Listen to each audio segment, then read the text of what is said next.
Ողջույն, Ռեալպոլիտիկն է եթերում եւ այսօր մեր տաղավարում հյուրընկալել ենք Հայաստանի պաշտպանության նախարարի խորհրդական նախարարին առընթեր հասարակական խորհրդի նախագահ Գեգամ Հարությունյանին։ Բարև ձեզ։ Վերջին շաբաթների լարվածությունը թուլանում է եւ բնականաբար մենք արձանագրելու կարիք ունենք ինչ տեղի ունեցավ ճակատում եւ ինչ ունեցանք երկրի ներսում, Հայաստանում, Արցախում։ Ես վստահ եմ, որ ժամանակ ունեցել եք նախարարի հետ խոսել, արձանագրել այն արդյունքները, որ մենք կարողացանք լրատվական դաշտում, նաև հասարակական շերտերում, քաղաքական հատվածում ունենալ, արձանագրել։ Իսկապես աննախադեպ էր այն, ինչ տեղի ունեցավ, եւ ես կուզեմ իմանալ, թե ինչ հանրագումարի է կարողացել գալ նախարարությունը, նախարարը, եւ սա ինչ դաս էր մեզ համար ընդհանրապես։ Իհարկե աննախադեպ իրադարձություններ տեղի ունեցան 94 թվականի հրադադարից ի վեր այդպիսի ինտենսիվ, այն էլ հետախուզական դիվերսիոն ներթափանցման գործողություններ հայ-ադրբեջանական սահմանի որևիցե հատվածում չէին իրականացվել։ Շեշտում եմ ինտենսիվ, որովհետև առանձին գործողություններ այնուամենայնիվ եղել էին։ Բայց սա հստակ նպատակադրված գործողություններ էին, որոնք հետապնդում էին բնականաբար նպատակներ։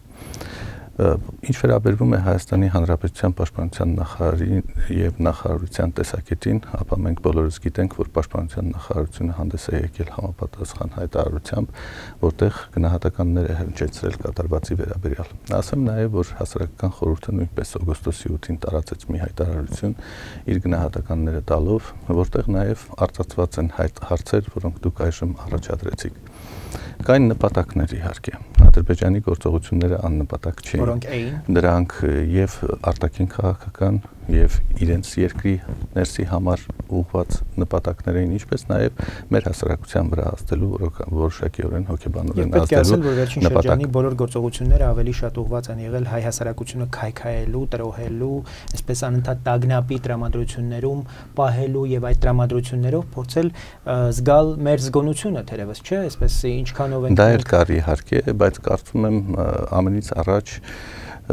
դա պայմանավորված էր սպասվող հանդիպմամբ եւ նաեւ Մինսկի խմբի համանախագահների միջնորդական ջանքերի ակտիվացմամբ։ Ակնհայտ էր, որ եւ Ֆրանսիայի նախագահը եւ Ամերիկայի Միացյալ Նահանգներից եւ Ռուսաստանի նախագահը ակնկալում էին ջանքեր էին գործադրում հանդիպում կայացնելու համաձայն ցանկացած այդպիսի հանդիպումից առաջ միշտ իրեն ուրեմն հենց այսպես է պահել։ Հանդիպումներից առաջ սպասելի եւ արդեն կանխատեսելի ծրագիր է, որը դրսևորվեց Ադրբեջանի կողմից, այս անգամ նպատակը կարծում եմ մնալով նույնը, ազդեցությունը փորձում էին շատ ավելի ուժեղացնել։ Ցույց տալով, որ վիճակը արդեն անկառավարելի է, այո, վիճակը անկառավարելի է, բազմիցս էին ասել, որ Ադրբեջանը սպառազինվել է, Ադրբեջանը այժմ ունի հզոր բանակ, միջազգային հանրությունը եթե չի լուծում, չի սաստում հայաստանյան օկուպացիան, չի վերադարձնում Ադրբեջանի տարածքները, հայաստանյան օկուպացիա իհարկե իրենց մեկնաբանմամբ, բնականաբար, ապա Ադրբեջանը իրավունք ունի եւ կարող է պատերազմական ճանապարհով լուծել խնդիրը։ Սա ուժի դիրքերից քաղաքականության հստակ դրսևորում է, որը բնականաբար գիտենք հակասում է մադրիդյան սկզբունքներին եւ նպատակը քաղաքական շանտաժի հարթակ ստեղծել։ Այս գործողությունները պետք էին իրենց տրամաբանությամբ հաջողեին եւ դրա համար իրենք շատ մեծ ուժեր եւ միջոցներ էին ներդրել եւ մեծ քիչ վճարեցին ի վերջո եւ դա պետք է հաղթաթուղթ տար Ալիևին առաջիկա բանակցություններում, հանդիպումներում, որ ինքը պետք է հաղթականորեն թափահարեր։ Ասեմ, որ այս ակնկալիքը բնականաբար չիրականացավ հայկական բանակի զինծառայողների առաջին դիրքում, առաջին բնագծում կանգնած մեր զինվորների եւ սպաների ուղղակի անձնուրաց եւ հերոսական գործողությունների շնորհիվ։ Նրանք դրսևորեցին զինվորական պարտքին հավատարմության եւ աննահանջ ոգու արժանի օրինակ եւ արդյունքները բոլորիս հայտնի են։ Ստացվեց այնպես, որ Սոչիի հանդիպմանը ես թույլ տամ ինձ մի համեմատություն անել, Սերժ Սարգսյանը գնաց ձեռքին ունենալով հիշենք Խրիմյան հայրիկին երկաթե շերեփ, իսկ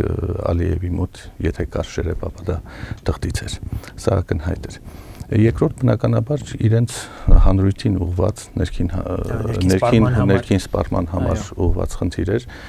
պետք էին նաև ապացույցներ այդքան տարփոխել միլիարդավոր դոլարների ծախսեր, սպառազինություն ձեռք բերել եւ այլն տարփողել բանակի հզորությունը, ուժը, վերջին փոփոխությունը պաշտպանության նախարարի, որը ավելի մարտաշունչ ելույթներով էր հանդես գալիս, պետք էր ապացույց, որ այդ ամենը իրոք արժանահավատ է եւ ադրբեջանական բանակը կարող է լուծել այդ խնդիրը։ Եվ դրանից առաջ ձերբակալություններ, կալանավորումներ բոլոր այն մարդկանց, ովքեր խաղաղության կողմնակիցն էին եւ նաեւ բացախոսության եւ այլ կարծիքի կողմնակիցները։ Տեսեք, այստեղ մի դեպքում արտաքին քաղաքական հարթությունում ընկավ ծուղակը Իլհար Ալիևը, մյուս դեպքում նաեւ ներսում երկրի, ներսում ինքը հայտնվեց ծուղակում, որովհետեւ այդ բազմաթիվ զոհերի փաստի առաջ նրանք չէին կարող անմիջապես խոստովանել, որ ունեցել են մեծ կորուստներ եւ սկսեցին թաքցնել այդ ամենը։ Ստացվեց այնպես, որ հայաստանյան մեդիա տարածքը դարձավ սկզբնաղբյուր ադրբեջանական տեղեկատվական միջոցների համար։ Ոչ միայն ուրեմն գրավոր աղբյուր, այլև մենք սկսեցինք եւ ես պետք է շատ բարձր գնահատեմ նաեւ մեր լրատվամիջոցների արձագանքը եւ դիրքորոշումները այս իրադարձությունների հետ կապված։ Ի վերջո նաեւ երրորդ խնդիրը դա ինչը որ փորձել էին ուղղել մեր հասարակությանը, ստացան հակառակ արդյունք։ Մեր հասարակությունը մեկ անգամ եւս վստահացավ, որ 94 թվականից այս կողմ առանձնապես շատ բան չի փոխվել։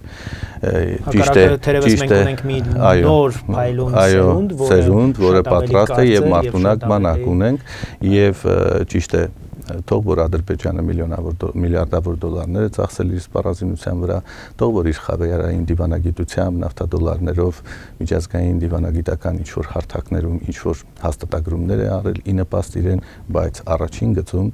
ռեալ մարտադաշտում հայ զինվորը, հայ սպան պահպանում է իր գերազանցությունը հակառակորդի նկատմամբ։ Պարոն, դուք անընդհատ առնչվում եք հասարակությանը հուզող այնպիսի խնդիրներին, որոնք որ մշտապես նաև մեր տեսադաշտում է, մեր ուշադրության տիրույթում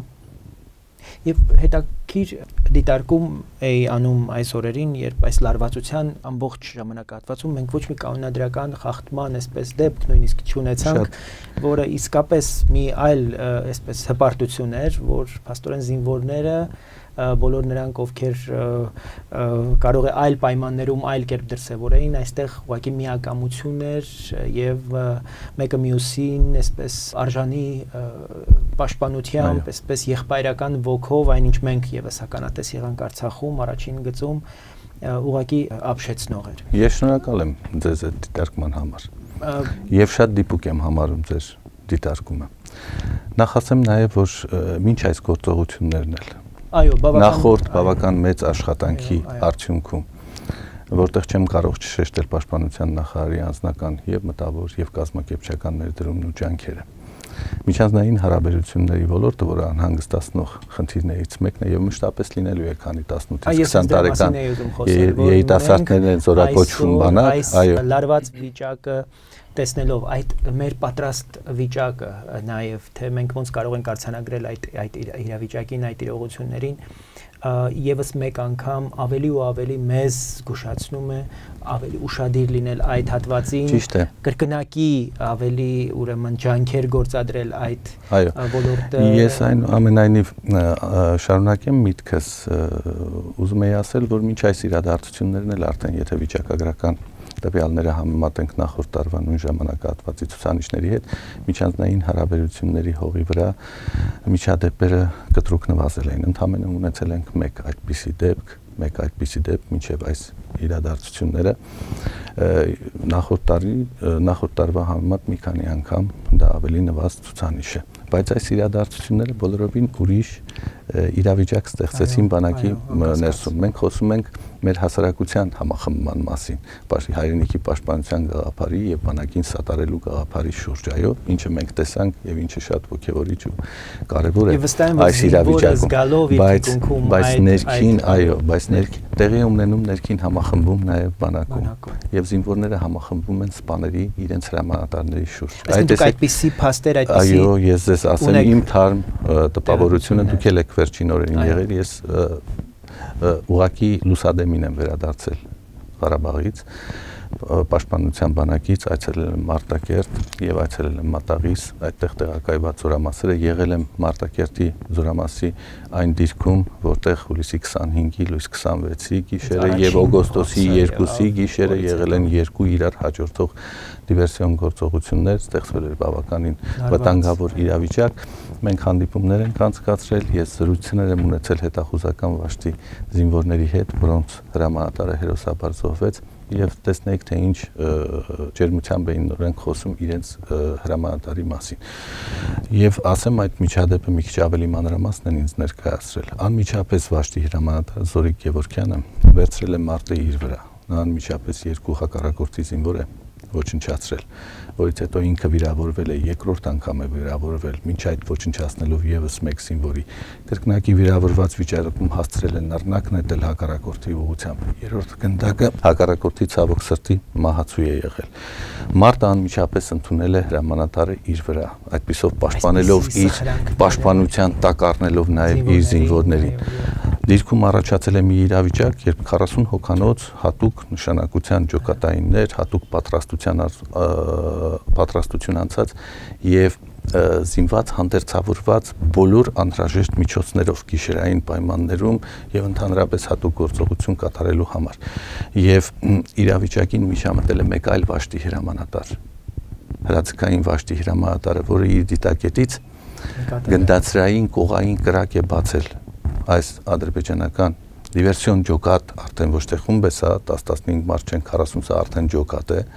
այս ջոկատի վրա եւ օգնություն է դրանով ցույց տվել դիրքում գտնվող զինվորներին։ Այսինքն սպաները, երկու սպաներ, երկու վաշտի հրամանատարներ մարտը անմիջապես վերցրել են իրենց վրա հաջորդաբար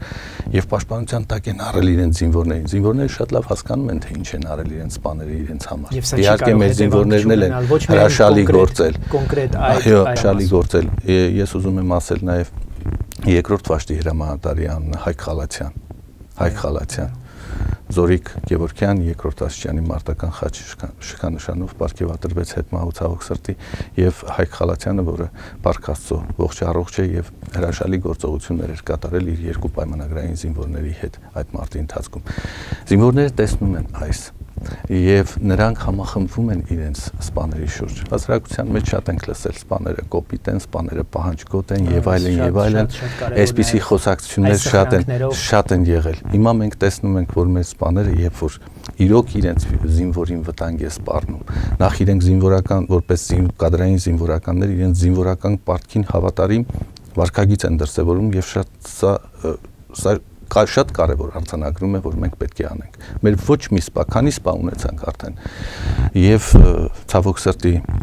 զոհված եւ չզոհված, վիրավորված, որոնք հրաշալի գործողություններ են կատարել։ Ըմ սրանք մենք ունենք զինվորական մի նոր սերունդ, որ իր զինվորական պարտքին հավատարմության փայլուն օրինակներ է ցույց տալիս եւ նաեւ իր անձնակազմի նկատմամբ հոգատարության։ Այսինքն համախմբում է տեղի ունենում, զինվորները համախմբում են հրամանատարական կազմի շուրջ եւ մեր զինվորներն էլ են հրաշալի գործել։ Պետք է ասեմ, որ կոնկրետ այդ օգոստոսի 2-ի մեծ դիվերսիոն գործողության ժամանակ սկզբից 3 րոպե հետո մարտից արդեն զոհվում է Զորիկ Գևորգյանը, վաշտի հրամանատարը։ Քիչ անց սերժանտը, որը նրան պետք է փոխարիներ հրամանատարությունը ստանձներ, Սարգիս Մովսիսյանը ծանր վիրավորվեց, ցավոք սրտի հետագայում մահացավ հոսպիտալում։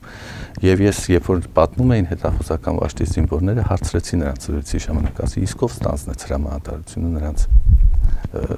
նրանցից հետո։ Եվ տղաներից մեկն ասեց ես, Տիգրան Ավետիսյան, այդ զինվորի անունը։ Պատկերացնում եք ինչպիսի պատրաստություն արդեն։ Զինվորները գիտեն, որ խմբի ջոկը, որը գտնվում էր մարտական դիրքերում, նա պետք է անպայման ղեկավարվեր։ Զինվորական գործը առանց հրամանատարի, առանց հրամանատարության հնարավոր չէ։ Եւ երբ որ կորցնում են իրենց հրամանատարներին, անմիջապես զինվորներից մեկը վերցրել էր հրամանատարությունը իր վրա։ Եվ ասեմ, ես այդ զրույցի ժամանակ չէ, կորուստներ ունեցանք կոնկրետ այդ գործողության ժամանակ, ինչպես ասեցի, հրամանատարը զոհվեց եւ հետո սերժանտը Մովսիսյանը, որը վիրավորվել էր հոսպիտալում, ցավոք սրտի մահացավ։ Եվ ես այդ զրույցի ժամանակ գիտեք ինչ հարցրեցի, ես հանդիպելու եմ պաշտպանության նախարարին։ Ինչ կցանկանայիք, որպեսզի ես փոխանցեմ նախարարին։ Զինվորներից մեկը ասեց հետևյալը. այնինչ ասաց մեր հրամանատարը։ Նրանք արդեն անվերապահ վստահում են իրենց հրամանատարներին, իսկ ինչ ասած Զորամասի հրամանատարը մեր մեծ հանդիպման ընթացքում մենք մինչև դիրք այցելելը մեծ հանդիպում ունեցանք Զորամասի բոլոր զինծառայողների հետ։ Նա ամփոփելով եւ շնորհակալություն հայտնելով այդ հանդիպման համար, ասաց. մենք վերքեր ունենք, այդ վերքերը դեռևս չեն սպիացել, բայց մենք տղամարդու նման տանելու ենք այդ վերքերը եւ անհրաժեշտության դեպքում ուրեմն ելի արժանի պատասխան ենք տալու հակառակորդին։ Զինվորն ասում է, այսինքն զինվորը նույնպես ասում է, այնինչ ասաց մեր հրամանատարը, փոխանցեք պաշտպանության նախարարին։ Երկրորդ Զորամասում Մատախիսում Զորամասի հրամանատարը դարձյալ վերջում ամփոփելով մեր հանդիպումը հետեւյալն ասաց. մենք զսպաշապիկ հագցրեցինք հակառակորդին եւ եթե անհրաժեշտ լինի նորից զսպաշապիկ կհագցնենք հակառակորդին։ Այսպիսին է այսօր մեր բանակը, այսպիսին է մեր իրականությունը եւ այս համախմբումը շատ կարեւոր է։ Այս ոգին ունենք ներքին բարեփոխումներին նոր լիցք տալու, նոր լիցք հաղորդելու, ինչ անհրաժեշտություն եք տեսնում։ Ունենք այդպիսի հանձնառություն, այդպիսի նկատի ունենք բանակի ներսում շատ ակտիվ այդ մասին միշտ նախարարը խոսում է, շատ ակտիվ մտավոր եւ կազմակերպչական ստեղծագործական աշխատանք է կատարվում։ Ես 2009 թվականից նորից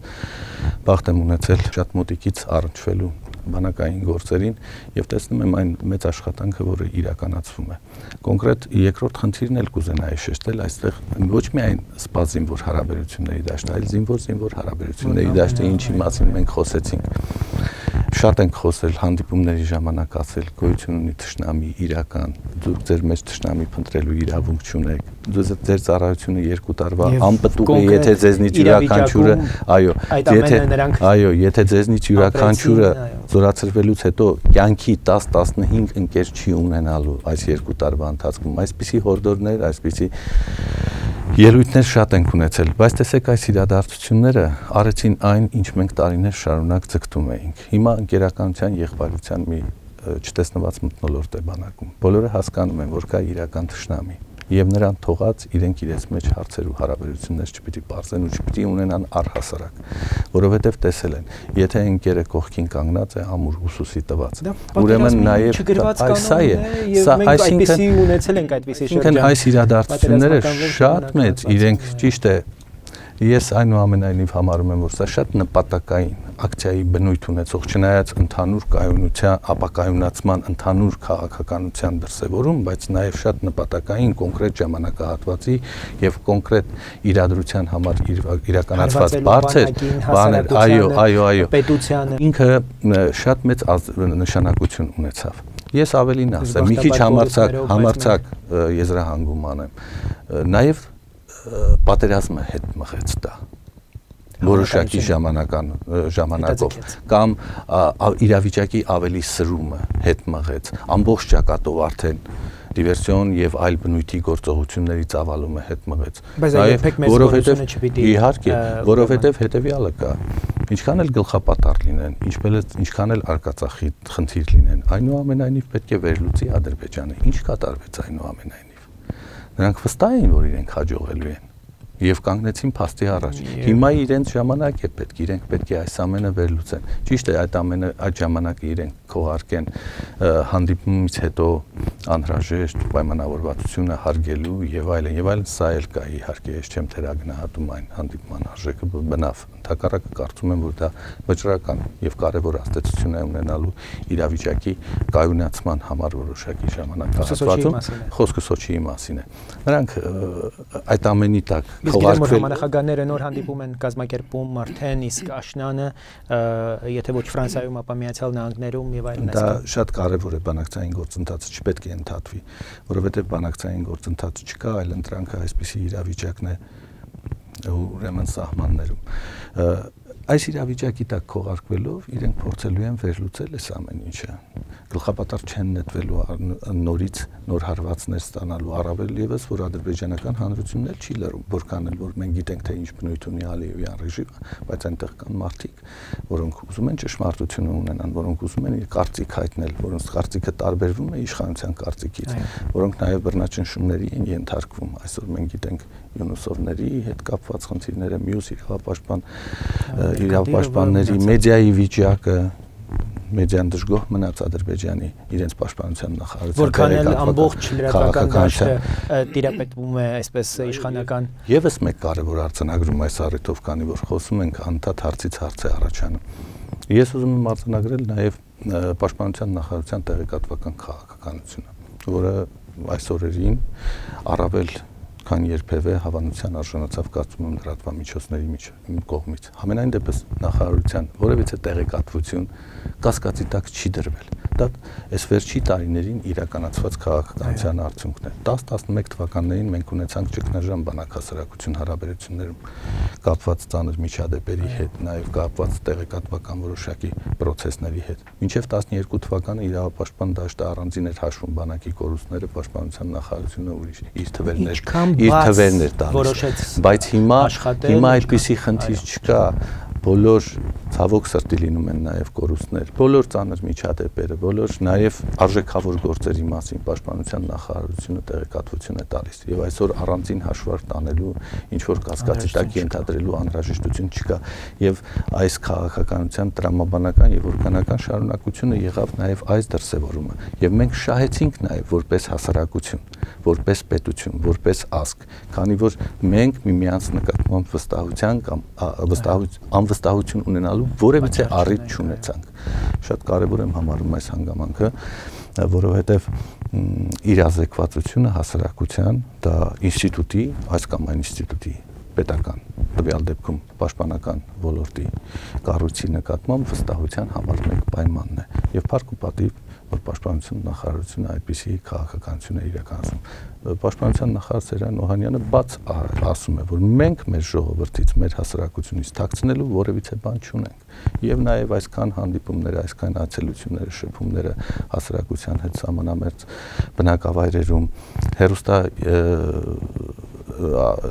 հերոստա եւ լրատվության այլ միջոցներով նրա ելույթները, հարցազրույցները, հանդիպումները ուսանողության մյուս սրա առավոտյան են եւ սա այն ճանապարհն է, որ մենք պետք է շարունակենք եւ անպայմանորեն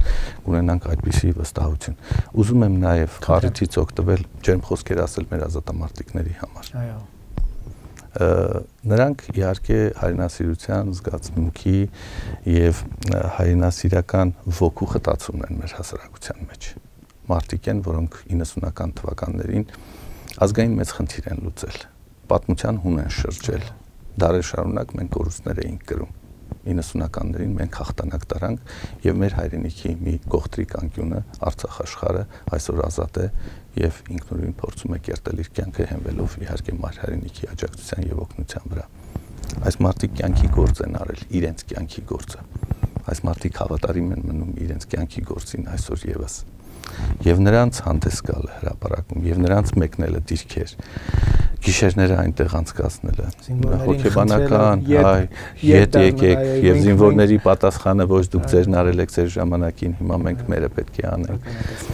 Չի կարող մարդ առանց հուզմունքի, առանց ազգային հպարտության,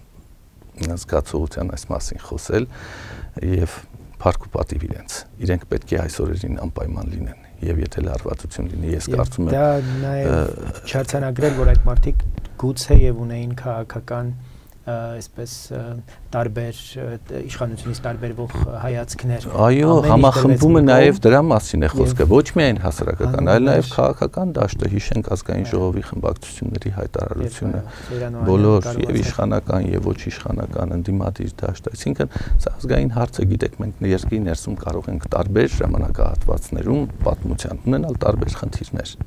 տարբեր խնդիրներ եւ մեր քաղաքացիները մեր մարդիկ իրավունք ունեն այդ խնդիրների նկատմամբ յուրաքանչյուրը ունենալ իր տեսակետը, պատկերացնելու երկրի զարգացման հեռանկարը իր ձևով եւ այլն, բայց մեր պատմությունը մեզ մի բան է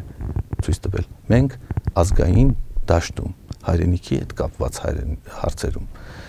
կորուստներ կրելու իրավունք չունենք։ Որևիցե զիջումը չարթարացված, չպատճառաբանված, ոչ թե թեթևացնում է իրավիճակը, այլ ավելի ծանրացնում։ 15 թվականին ունեցանք ցեղասպանություն, այսօր Արևմտյան Հայաստանի խնդիր ունենք, նաև ինչ դեմոգրաֆիական, թույլ չտայինք այդ բեռը, որը այսօր մեր վրա մենք կարող ենք չհիշել այդ փաստը, մենք կարող ենք այդ մասին չխոսել, մենք կարող ենք գործողությունների մեջ սկսած մեր պետությունից վերջացրած Սփյուռքից եւ մեր Հայաստանի քաղաքացիներից ճանաչել մեր ծրագրերում, մեր մտքերում, մեր գործողություններում այդ կետը։ Բնավ ոչ։ Եթե 20-ական թվականներին Արցախում,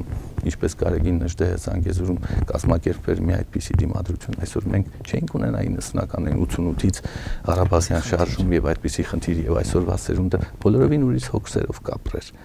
Այսինքն պատմությունը դա ցույց է տվել եւ մենք կարծում ենք այս առումով իմաստացել ենք։ Երբ որ խնդիրը վերաբերվում է ազգային հարցերին, հայրենիքի խնդիրներին, այստեղ տատանվելու խնդիր չպիտի լինի։ Բոլորս մեկ մարտի նման պետք է ոտքի կանգնենք, բոլորս մեկ մարտի նման պետք է լուծենք այսօրվա եւ ապագայի համար խնդիր։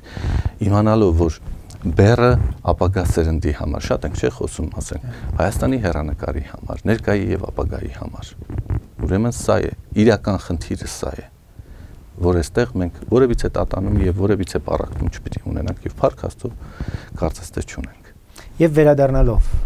քաղաքացիների դիմումների եւ բողոքների քննարկման հանձնաժողովի նախագահն եք դուք։ Այո։ Որքան դիմում ունեցանք, որքան դիմումներին դրական կամ բացասական ընթացք տրվեց եւ որքանով է գոհ ընդհանրապես հասարակությունը այս մասով։ Որտեղ գիտեմ, որ հանձնաժողովը նոր չէ, մի քանի 2009 թվականի աշնանային զորակոչից խորհուրդը ստեղծվեց հուլիսի 29-ին, մենք անմիջապես նա ունի նաեւ հասարակական վերահսկողական գործառույթ։ Ընդհանուր ինքը եւ բանակ հասարակություն կապերին է աջակցում եւ այցելությունները, որ մենք կազմակերպում ենք երեկվա այցելությունը վաղը մեր խորհրդի երկու անդամներ եւս ռազմական թեկվադնոյի ֆեդերացիայի ղեկավարը եւ խորհրդի մի անդամ դարձյալ Ղարաբաղյան հատվածի զորամասեր այցելություն են կազմակերպում։ Պետք է ասեմ նաեւ, որ մեր խորհրդի մեկ ուրիշ անդամ Հակոբ Թադևոսյանը, որը մանկավարժական ինստիտուտում է դասախոսում, մանկավարժական ինստիտուտի հետ մեր համագործակցության շրջանակներում այսօր համակարգում է հոգեբան մասնագետների հետ մի գործընթաց, որոնք այցելում են հոսպիտալում բարկած մեր վիրավոր զինծառայողներին եւ հոգեբանական վերականգնողական աշխատանքներ են կատարում։ Այսինքն բանակի եւ հասարակության կապը, բանակի կառուցունակ շերտերի միջամտությունը բանակային խնդիրներին ապահովելու հետ մեկտեղ հասարակական վերահսկողության գործառույթ է իրականացնում իր աշխատանքի հիմնական ուղղություններից մեկը։ Եվ այս ուղղությամբ մենք ստեղծեցինք, առաջարկեցինք եւ Պաշտպանության նախարարի հրամանով 2009 թվականից ստեղծվում է այդ հանձնաժողովը հասարակական խորհրդի հովանու ներքո։ Ստացել ենք 316 դիմում եւ բողոք։ Սկզբում առաջի տարին ստացել ենք 36-ը համեմատության համար։ Հանձնաժողովը իրոք մեծ ճանաչում ունի, սա չեմ ասում նրա համար, որ ուղղակի բողոքարկման գործընթացը արդեն կարծում եմ շատ մեծ մասով ուղղված է դեպի հանձնաժողով։ Դա մի քանի բանով է պայմանավորված, որ այստեղ քաղաքացին անմիջապես հաղորդվում է այն մարմնի հետ, որը քննում է իր բողոքը։ Մենք նիստերը անում ենք, հրավիրում ենք ծնողին, զորակոչիկին։ Երկրորդ խնդիրը, մենք անպայմանորեն ստանում ենք զինկոմիսարիատներից եւ այստեղ խնդիր չկա, սա արդեն օրակարգից դուրս է եկել բժշկական բոլոր հետազոտությունների պատճենները եւ կենտրոնական բժշկական հանձնաժողովի կրկնակի ստուգումների։ Այո, բոլոր բուժ հետազոտությունների այսինքն երբ որ անդրադառնում ենք հասցին, խոսում եմ առողջական խնդիրների մասին, որովհետեւ առյուծի բաժինը առողջական, սա բոլորը գիտեն, իրավական դաշտում որևիցե խնդիր չկա այլևս զորակոչի։ Այսինքն մարդը եթե օրենքով օգտվում է տարկետումից կամ արտոնությունից, որից սա ապահովված է, ես կզարմանամ, եթե այդ կարգի որևիցե դիմում ստանամ եւ չեմ ստանում այդ կարգի։ Առողջական խնդիրների մասին է հիմնական մեր մտահոգությունը եւ մեր աշխատանքը եւ հանձնաժողովի գործունեությունը եւ մենք 3 պայման ենք ապահովում։ Իրենց ներկայությունը, բժշկական փաստաթղթեր եւ անմիջական հաղորդումներ, նաեւ բուժ զննելու հնարավորություն։ Հանձնաժողովը տարբերվում է բողոքարկման մյուս մարմիններից նաեւ նրանով, որ ինքը իր կազմում ունի բժիշկ փորձագետներ եւ ինքը տալիս է մասնագիտական կարծիք։ Եթե ասենք մյուս հասցեներ ուղարկված դիմումները ուղակի կից գրությամբ քննարկելու խնդրանքով վերահասցեագրվում են կենտրոնական բժշկական հանձնաժողովին, ապա մենք ոչ բոլոր դիմումներն է, որ ընթացք ենք տալիս։ Օրինակ 63 դիմում բողոք, որից 56-ը առողջական խնդիրների հետ կապված։ Մենք համարել ենք, որ ընդունված որոշումները հիմնավորված են։ Հետևաբար մենք ընթացք չենք տվել այդ դիմումներին, պարզաբանել ենք դիմողներին, որ ճիշտ որոշումներ են, այսինքն խնդիր չկա ձեր որդու բուժ հետազոտման հարցում նալի արժեք բուժ հետազոտված է իր ներկայացրած կանգնածներին համապատասխան եւ իր առողջական վիճակի համար եւ արդյունքները բուժ հետազոտությունների ճիշտ են գնահատված զորակոչային մարմինների կողմից, տվյալ դեպքում կենտրոնական բժշկական հանձնաժողովի կողմից։ Այսինքն նա պիտանի է զինվորական ծառայության այս կամ այն կարգավիճակով կամ առհասարակ կամ որևիցե սահմանափակումով։ Եվ չենք տվել ընթացք, բայց 229 միջնորդագիր ենք մենք ուղարկել կենտրոնական բժշկական հանձնաժողով հանրապետության զինկոմին։ Եվ այդ միջնորդագրերի արդյունքում մենք 46 զորակոչիկի վերաբերյալ վերանայվեցին զինծառայության պիտանիության որոշումները, նրանց տրվեց տարկետում եւս 18-ի վերաբերյալ, այսինքն ընդհանուր 64 վերանայվեց եւ նրանք հաշվառվեցին պահեստազորում, այսինքն ճանաչվեցին խաղաղ ժամանակ ծառայությանը ոչ պիտանի եւ հաշվացվեցին 64 մարդու վերաբերյալ կենտրոնական բժշկական հանձնաժողովը վերանայեց իր որոշումները եւս 29 զորակոչիկի վերաբերյալ մեր միջնորդությունների արդյունքում լրացուցիչ հիվանդություններով դրանք փորձաքննվեցին, այսինքն գանգատներ կամ չէին ներկայացվել կամ ուշադրության չէին առնվել մենք մեր միջնորդություններից հետո առողջական այդ խնդիրները եւս քննարկման նյութ դարձան կենտրոնական բժշկական հանձնաժողովի կողմից եւ նրանք ստացան լրացուցիչ, այդ թվում նաեւ զինվորական ծառայությունը եւ ֆիզիկական ծանրաբեռնվածությունը ծառայության մեջ սահմանափակելու սահմանափակող հոդվածներ։ Այս աշխատանքի արդյունքում է, որ մեր դեպի մեզ ուղղված դիմումները զորակոչից զորակոչ աճում են եւ մենք աշխատում ենք ինչ էլ որ լինի բավարարել բոլոր սպասելիքները եւ ուղղակի միշտ էլ ասել եմ ես հասարակությունը մեզնից մի սպասելիք պետք է ունենա ոչ թե բարեգործություն այլ պատճառաբանված բարեհոգություն այլ սահմանված իրավանորմատիվ դաշտին համապատասխան վերաբերմունք եւ գնահատական ընթացող գործընթացներին այսպես կարող են լինել նաեւ վստահության էլեմենտը շատ բարձր է հանձնաժողովի նկատմամբ դե ասեմ ես ձեզ նույնիսկ նրանք ովքեր որ մերժվում են եւ նրանք տարբեր արձագանքներ են լինում բայց հիմնականում մեզ հաջողվում է հասցնել մեր խոսքը մարդկանց տեղ եւ բացատրել որ այսպեսին է կա հրամանով սահմանված չափանիշներ կան հետազոտական տվյալներ փորձագետը եթե այլ որոշում կայացնի նա պետք է գործ ունենա իրավապահ մարմինների հետ որովհետեւ ստացվում է որ նա չպատճառաբանված ձևով զինվորական ծառայությունից ազատվում է զորակոչիկին սա շատ կարևոր է պաշտպան կազմակերպությունները որոնք ամենաշատն էին այս վերջին տարիներին զբաղվում այս գործերով համագործակցության այսպես նրանք եւս երբեմն մեզ դիմում են կամ իրենց հասցեագրված դիմումները ուղղում են մեզ է ուղղում նաեւ ազգային ժողովի պաշտպանության ներքին գործերի ազգային անվտանգության հանձնաժողովի մարդու իրավունքները ավելի շատ պաշտպանության նախարարություն են ուղղում մեր հանձնաժողով եղել են դեպքեր, բայց կոնկրետ այս զորակոչին չեղեն եղել։ Նախագահային կից հանրային խորհրդից ենք ստացել այդպիսի ուղղում հանձնաժողովին։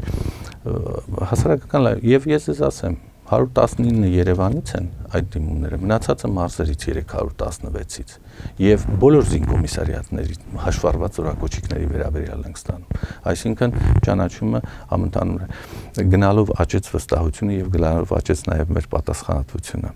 Հիմա զորակոչից առաջ մենք ուսումնասիրման եւ նախապատրաստական լուրջ աշխատանքներ ենք տանում։ Այդ տեսեք ձմեռային զորակոչը նախատեսվում է անցկացնել հավաքները 1 ամսվա ընթացքում։ Դա նշանակում է, որ մենք առնվազն եւս 1 ամիս առաջ պետք է սկսենք հանձնաժողովի աշխատանքը, որպեսզի ժամանակ տանք քաղաքացիներին, եթե ունեն դժգոհություններ, մտահոգություններ, խնդրանքներ, ինչու՞ չէ նաեւ խնդրանքներ,